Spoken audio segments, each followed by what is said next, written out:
गांव के तमाम लोग अपने मवेशी चाचा फजल बख्श के बाड़े में बांधते थे। उन्हें गांव के तमाम बच्चों से बेहद मोहब्बत थी। उनके पास एक भेड़ थी जिसे उन्होंने बचपन से पाला था। वो किसी बच्चे को उसे हाथ न लगाने देते थे। इसके तमाम काम वो खुद अपने हाथ से करते थे। वो भेड़ उन्हें अपने बच्चे की तरह अजीज थी। चाचा उसे प्यार से भूरी कहते थे। बकरा ईद की आमद थी। अक्सर घरों की तरह जुनैद और आशिर के घर भी गाय और बकरे आए। वो अपने जानवरों के साथ इतने मगन हो गए कि चाचा फजल बख्श के बाड़े जाने का ख्याल तक न आया।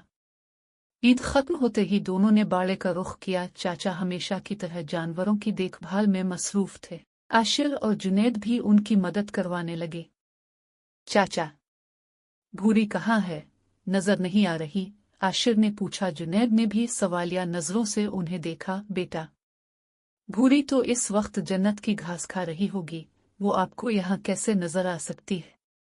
उन्होंने मुस्कुराकर जवाब दिया। क्या मतलब चाचा? दोनों ने हैरत से पूछा। मतलब ये कि भूरी को तो मैंने ईद के पहले ही दिन अल्लाह की राह में कुर्बान कर दिया था। उन्होंने कहा। लेकिन चाचा, वो तो आपको बेहद अजीज थी।